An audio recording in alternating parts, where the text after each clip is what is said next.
Chronicles of Ardenthal.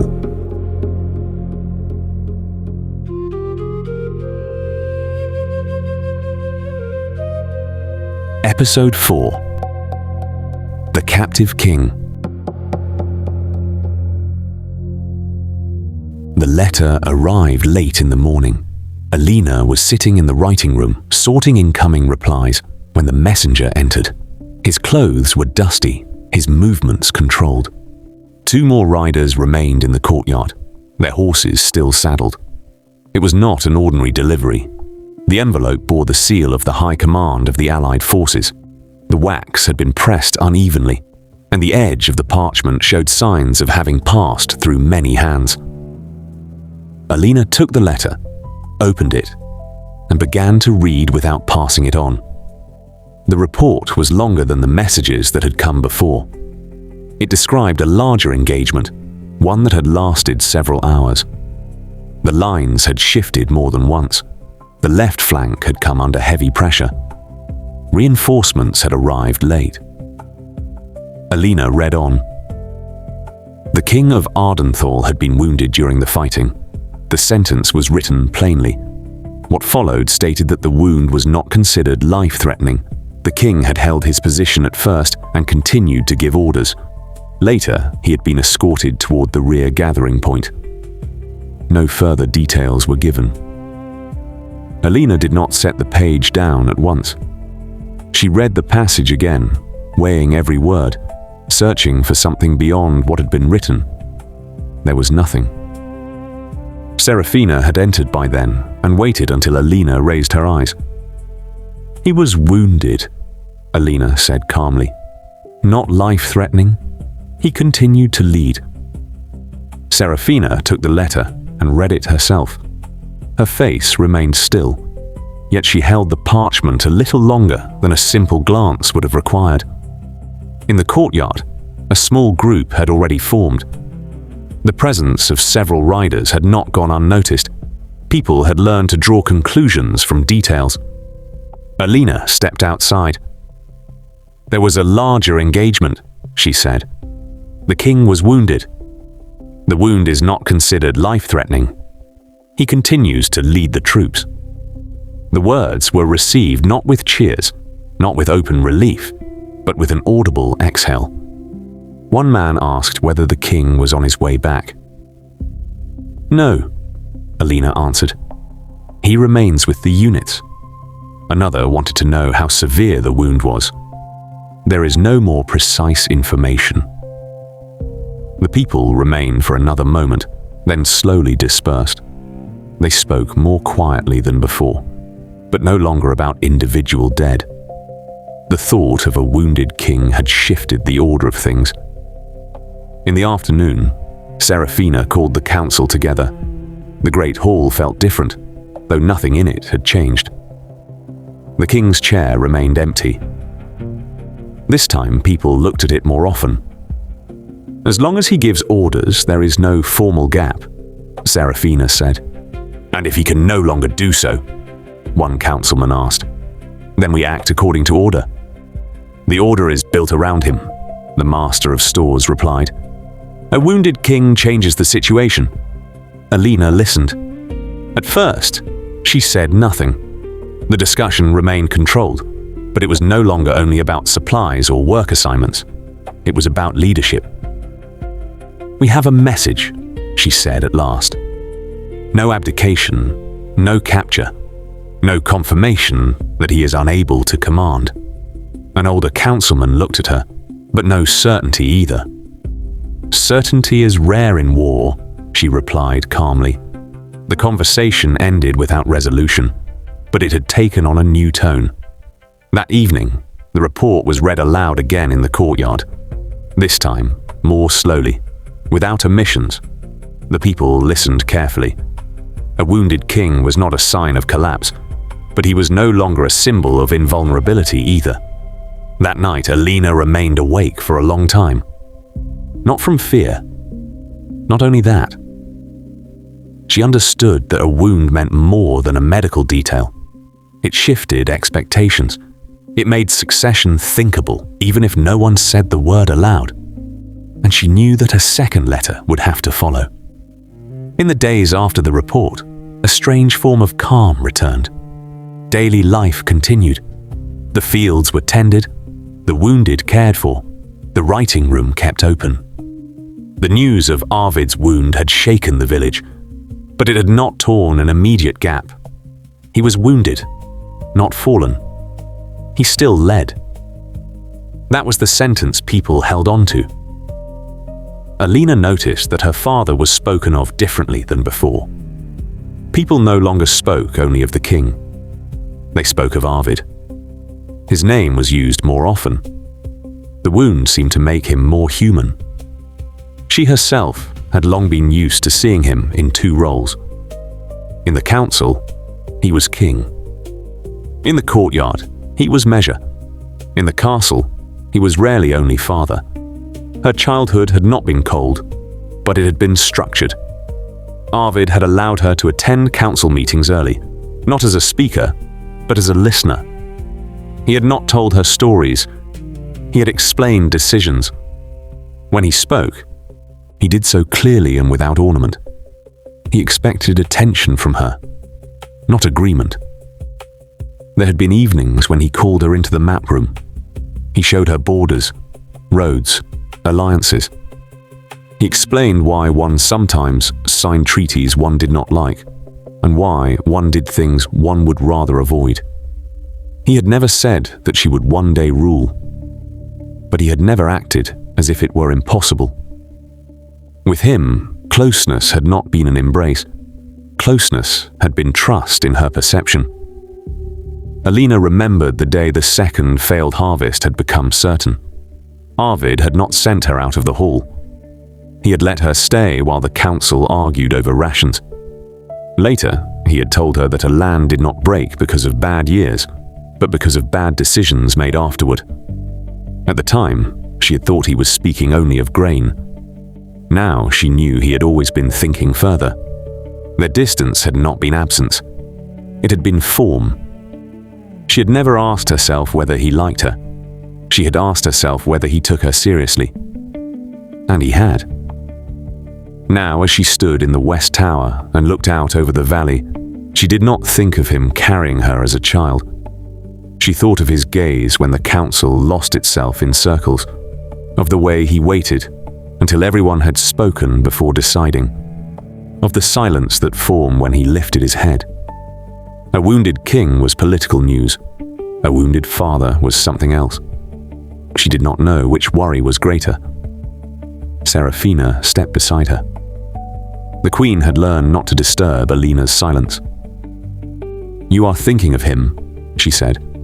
"Yes. He will not be reckless. He never was." Seraphina nodded. "He never underestimated you." Alina looked at her. "He never spared me either."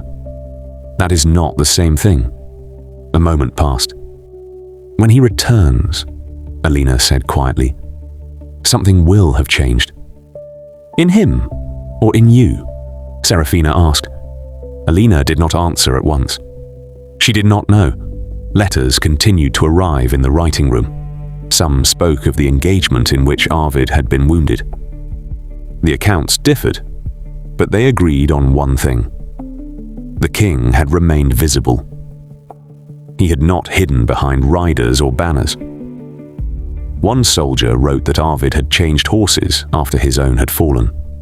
Another mentioned that he had given orders from the ground as though it made no difference whether he sat or stood. These details were not tales of heroism. They were observations. Alina read them carefully, not because she was looking for comfort, but because she wanted to understand where he had stood when he was struck. In the days that followed, the situation at the front remained unclear. Shorter reports arrived, speaking of regrouping and a stabilized line. Arvid was not mentioned again. That could mean he still commanded. It could also mean that important things were not being written. The calm held. It was not peaceful, but tense. And it would not last. The second letter arrived 3 days after the first. Alina had been sitting in the writing room, sorting replies and watching the hands of the scribes, because by now she could tell from those hands how long they had been working. The movements became slower. The quill was held more tightly, as if one had to hold on to it. When the messenger entered, no one raised their head out of curiosity. They raised it out of caution. This was not the same messenger as before. He was younger, yet his face looked older than his years. His cloak was dusty, and a small pouch hung from his belt, its strap worn through in places. He stopped in the doorway, as if making certain he had entered the right place. "For the Queen," he said, holding up an envelope. Alina took it. The seal was again that of the High Command. This time, it had been pressed cleanly, as if someone had made sure the shape was right. The envelope felt heavier than usual, not because of its contents, but because of the thought that someone had taken time with it. She broke the seal and read. After the first lines, she knew it was not a report like the others. It was no description, no list of movements and losses. It was a letter about responsibility, about jurisdiction, about the attempt to force uncertainty into a form that could be sent. During a withdrawal, it stated, the units had become separated. Several formations had lost contact with one another. The area where the king had last been seen had come under heavy pressure. An attempt had been made to secure him, but the situation had been unclear. Wounded men could not be recovered. A gathering point had been moved. Reports contradicted one another. Then came the sentence that did not sound dramatic and changed everything. The current whereabouts of the King of Ardenthal were unknown. Alina read on because she understood that one clings to details when the essential thing is too large. Phrases followed that left room for hope without speaking it. Clarification was underway. Further reports were expected. Premature conclusions were to be avoided. Alina did not put the letter down at once. She read it a second time because she wanted to know whether somewhere there was a sentence that said more. There was none. She folded the parchment again, as calmly as she could, and stepped into the courtyard. Seraphina had already been informed before Alina could find her personally. Someone had seen the messenger. Someone had recognized the color of the seal. The courtyard reacted faster than any official announcement. The Queen waited in the small hall beside the map room. She did not stand at the window. She did not sit. She stood at the table, her hands flat on the wood, as if holding herself in the present. Alina handed her the letter. Seraphina read. She remained calm, yet something shifted in her eyes. It was not panic. It was the moment in which a queen understands that she now stands alone, even when people surround her. "Unknown," Seraphina said after reading the final sentence. Alina nodded. Seraphina inhaled slowly, controlled. "We call the council." It was not a suggestion. It was a decision. The great hall filled quickly. The council members came faster than usual, and they did not keep the customary distance between themselves. The master of stores arrived early, the priest as well. Two men who were rarely seen together entered side by side, as though they had decided on the way that no one wished to stand alone today. When all were seated, Arvid's place at the head of the table remained empty. No one mentioned it, but no one looked away. Seraphina placed the letter on the table. "This is the message from the High Command," she said calmly.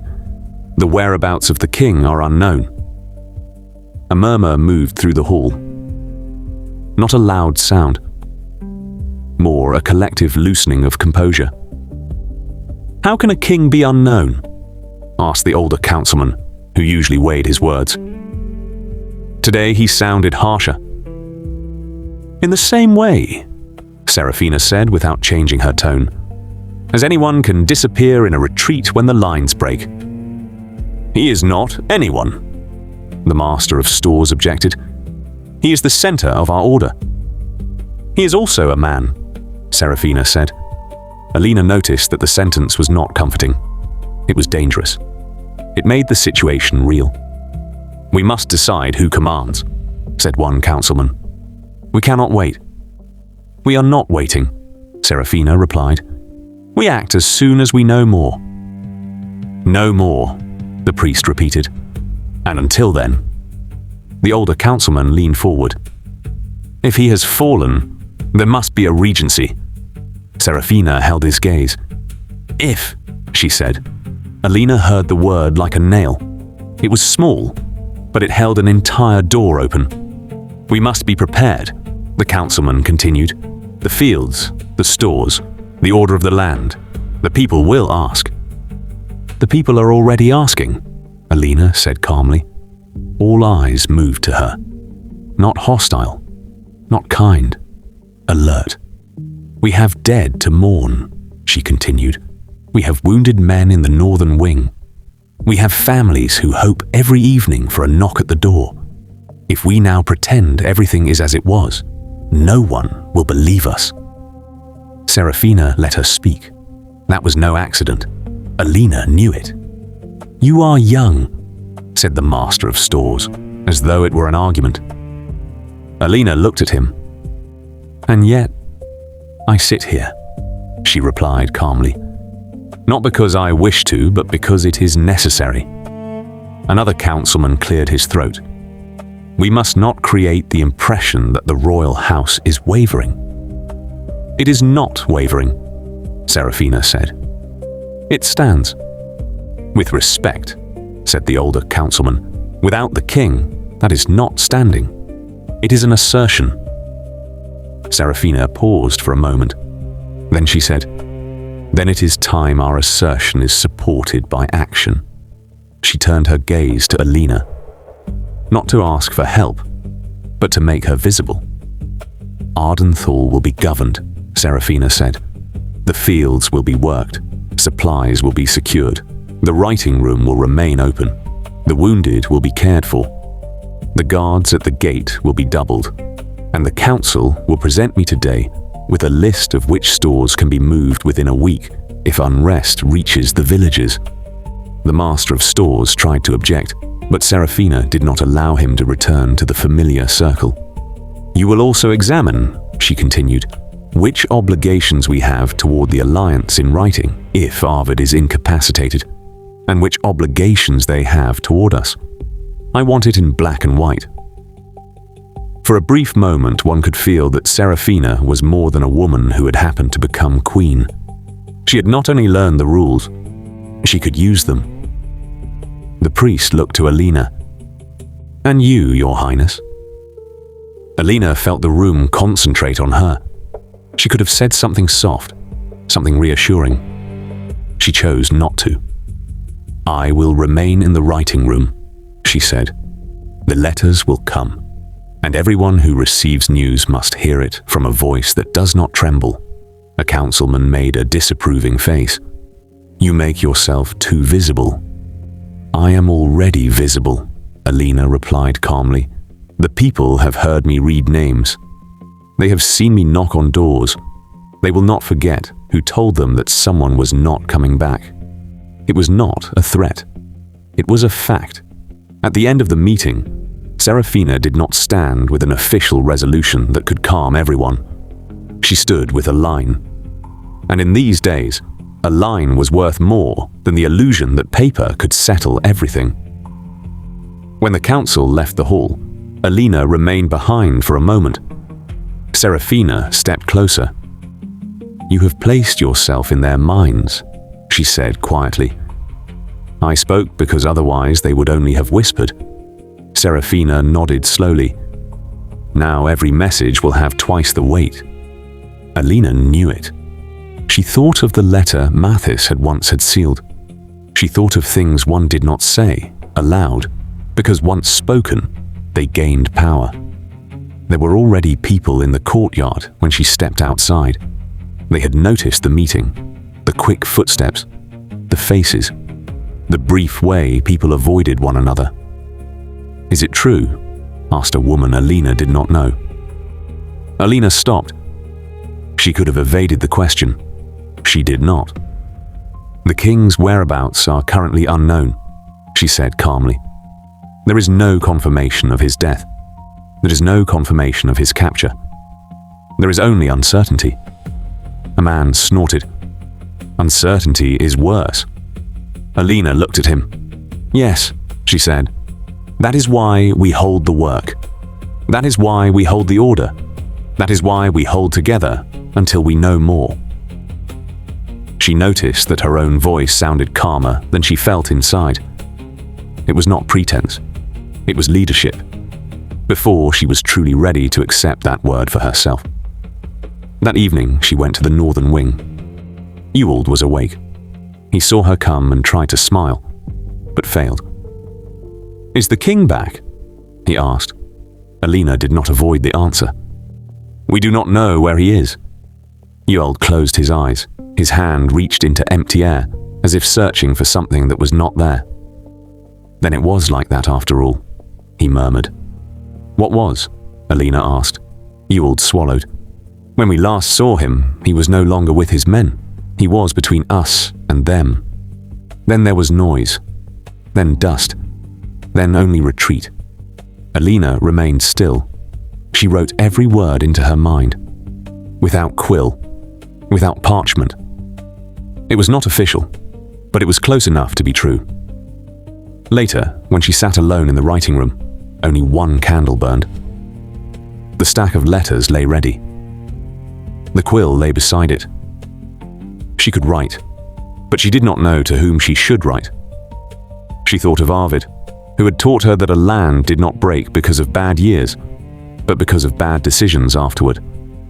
Now there was an uncertainty greater than any bad year, and she knew the next letter would not be long in coming. It would not only say where Arvid was, it would say what Ardenthal would make of this uncertainty. The letter arrived in the early afternoon. Alina recognized it not by the seal, but by the messenger's eyes. He did not stop in the courtyard to ask for water or to beat the dust from his cloak. He did not request a moment for the horses to be tended. He went straight to the writing room, spoke no name, and when he placed the envelope on the table, he pulled his hand away, as if afraid the paper might burn him. "This is for the Queen," he said. Alina took the envelope, weighed it briefly in her hand, and felt that it was thinner than the reports she had opened in recent days. Nothing in it suggested details. It was a letter not meant to explain, but to record. She stood, left the writing room, and took the corridor toward the map room. Her footsteps sounded muted. The castle was not silent, but it lacked the kind of sound that comforts. There was work. There were voices. There was movement. And yet something remained that could not be filled. Seraphina was in the map room, not in the great hall. She stood bent over a map, and beside her lay the lists she and the council had drawn up in the past days.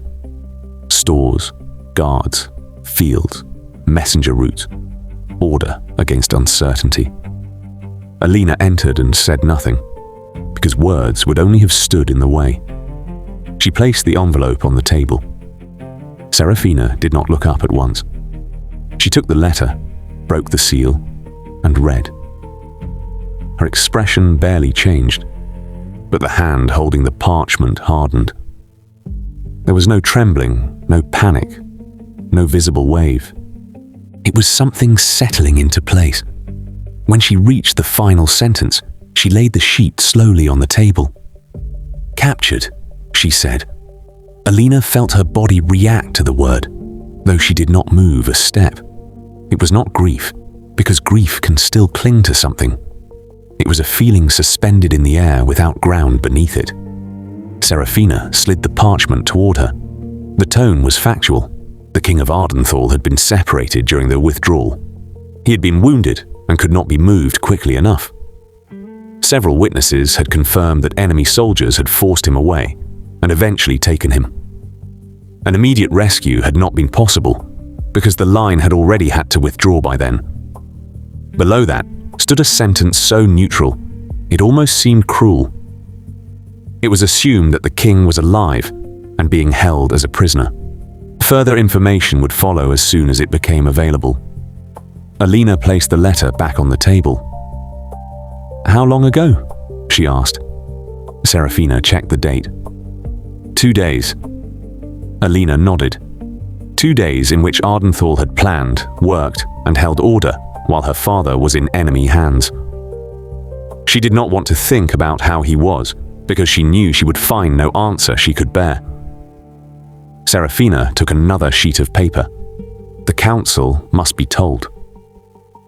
They will hear it anyway, Alina replied. If not from us, then from rumors. Seraphina looked at her for a moment. Then she nodded. Then we tell them ourselves. The council was summoned, and this time it did not arrive in orderly haste, but in a hurry that could not be hidden. Part of it was fear for the king. Another part was fear for their own positions. Alina saw it in the eyes of men who usually preferred to hide behind phrasing. Seraphina placed the letter in the center of the table. No one touched it at once. It was as if they first had to decide whether they truly wanted to hold its contents in their own hands. The older councilman read first. Then he passed the sheet on. The master of stores read. The priest read. A third read it again, as if a different sentence might appear if he searched long enough.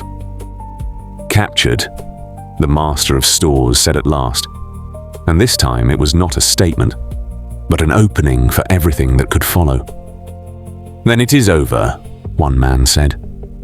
It is not over, Seraphina replied calmly. It has only changed. A king in captivity is a weakness, said the priest. Seraphina lifted her gaze. Captivity is a condition, she said. Weakness begins only when we behave as if we are helpless. Alina said nothing. She watched the men react, and she realized that part of the council was no longer speaking of fields and stores, but of power and meaning. We must negotiate, said the older councilman. We need a channel. We need a demand. We need terms. We need time, Seraphina said. Time is what we do not have, the master of stores replied.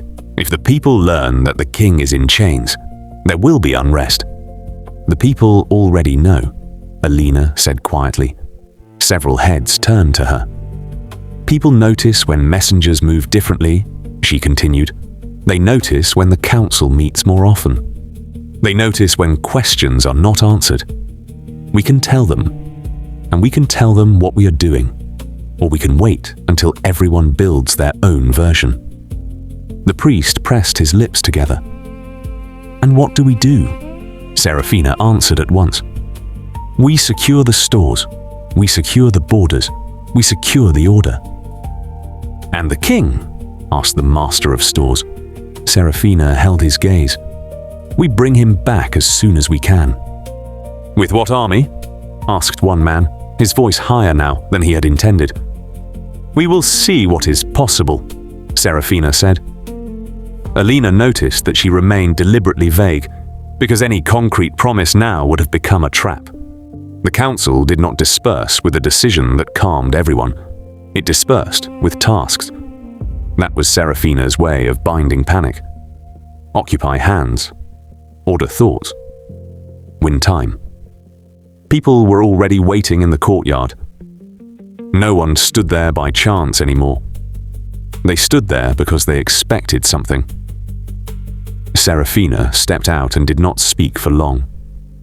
She said what had to be said, and she said it in a way that did not make the words sound like weakness. The king is alive, she said. He is captured. We know this with certainty. We will act, but we will not act blindly. Ardenthal remains. The work continues. The stores will be distributed. The guards will remain watchful. The writing room will remain open. So no one is left alone with their questions. It was not comfort. It was a frame. As the crowd slowly broke apart, Alina remained standing for another moment. She did not look into their faces to find gratitude. She looked to understand how large the fear was that they now had to carry. Later, she returned to the writing room. and the letters were already waiting. There were not many. They were not great reports either. They were replies dictated in a camp between march and watch, and they carried the unrest that eats through troops once a king has been captured. Some wrote of an officer holding the units together. Some wrote that one did not speak names unless one had to. Some wrote that one did not say the word captivity aloud because it grew heavier when spoken. Alina read, sorted, set aside, and still her gaze caught on one envelope. Not because it bore her name. It did not. The sender stood in the upper left. Mathis, son of Edrin. She did not take the letter at once. She waited until the lady sitting across from her rose to fetch fresh water. She waited until the scratching of the quills became even again, and no one cared which envelope lay between her fingers. She broke the seal. The handwriting belonged to a camp scribe. The words belonged to Mathis.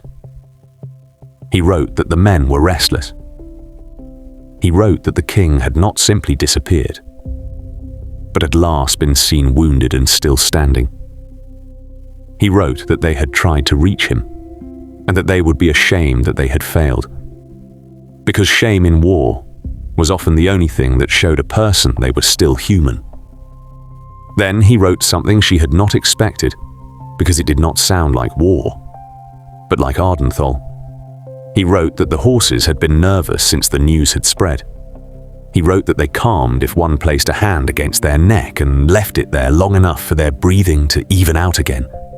He wrote that he did it because he needed to do something that was not only waiting. At the end, there was no greeting that would have been too personal. No sentence that would have betrayed them. Only that he hoped no one in the West would lose their head. Alina placed the letter back on the stack, as if it were one among many. Yet her body felt as though something had been given to her and taken away again without anyone noticing. That evening, she stood in the West Tower. She thought of her father and of how he had never given her closeness, but responsibility. She thought of how in captivity, he was not only being held as a king, but as a man who did not like being in another's hands because he was used to ordering things himself. She thought of Seraphina, who now stood before the council alone and did not break. And she thought of herself. Alina did not know exactly when waiting would become action. She only knew that every day the king remained captive changed Ardenthal. The people would not forever keep tending fields and hearing letters while losing their men, their sons, and their king in the distance. She noticed that her gaze no longer moved only over the valley, but over roads, over distances, over possibilities. When she turned away from the window, she did not go to bed. She went to the map room. Seraphina was still there, alone, and a lamp lay warm light across the wood of the table. She looked up when Alina entered. "You are not sleeping?" she asked.